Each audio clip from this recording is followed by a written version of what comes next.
Hello everybody, it's Isaac. Ignore the white stuff on my lip. That's, I have a cold sore. Probably stress and stuff because the school year's ending and, emotional stuff, and it's really dumb, but, getting better, so, yeah, and not major emotional stuff, just like, school and just, whatever else, so, this week's topic is relationship stories and deal breakers, which are, cool, I guess. I haven't really been able to do much, and I was worried that I wouldn't be able to upload my video tonight because my computer's broken. Like, I found out my motherboard is basically fucked, so I'll probably get it replaced or something, because buy a new motherboard would be like $400, $500. So, at that point, I can get a new computer for just a few more bucks, and,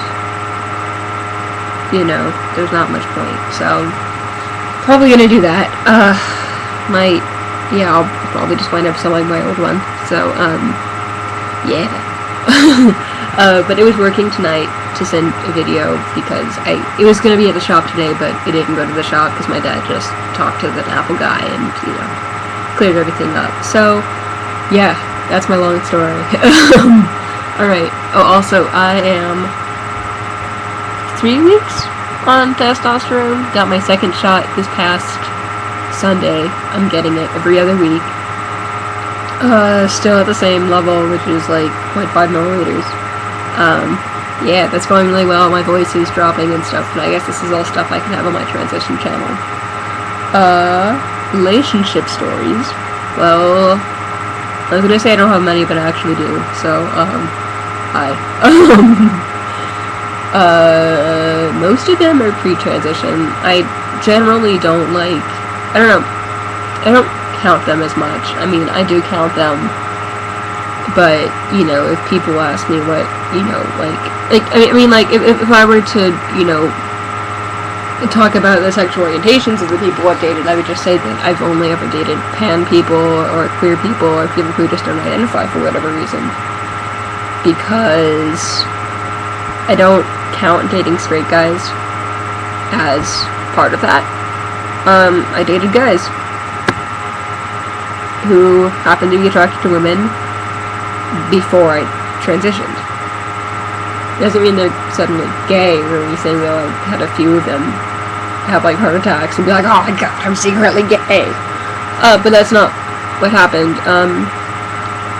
Yep, they all ended before I came out. So I guess I realized perhaps I'm really comfortable in those. But, yep, I'm dating somebody right now. He is, I was gonna say he's a man, but he is a man, but I already clarified I'm gay, so that's not really factored into that part. But, he doesn't identify because, he actually thinks that if he names how he identifies by extension, he's also defining the people that he's attracted to. So, we're boyfriends and stuff. I dated another person. Yes, I did date another person who's pansexual. We dated for 4 days. It was pretty cool. It was casual anyhow, so, I'm polyamorous, so, so was he, and so is Ian, so, things are going pretty smooth. Deal breakers, because,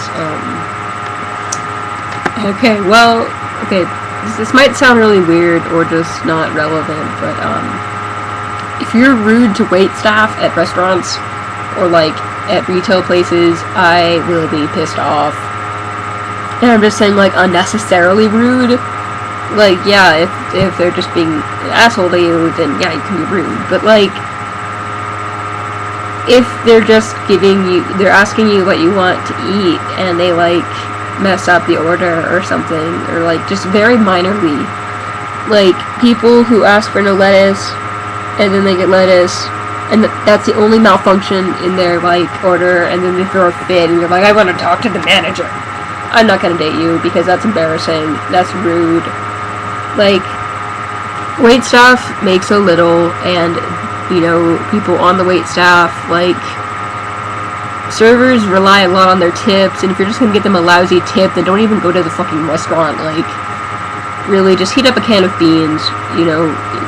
If you're an asshole, then you might as well just eat beans for dinner, because, like, fuck you.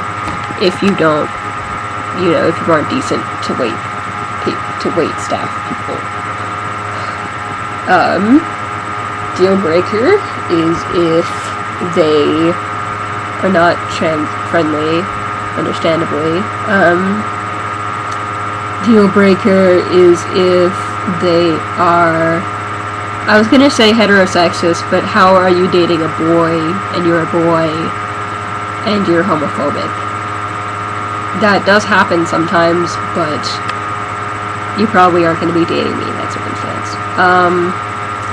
Another deal breaker if you are racist, sexist, you know, I have no room for those in my relationships. Just none of them.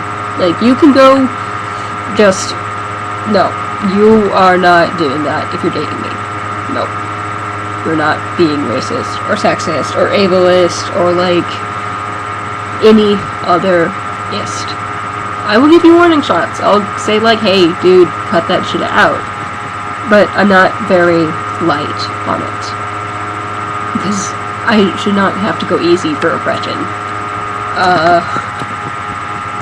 Another, like, deal breaker is if you're very clingy. Because I am relatively independent in my relationships. I'm not really going to be with you all the time, every day, every minute, until your deathbed. Probably, you know, I'm in high school. That's a little weird.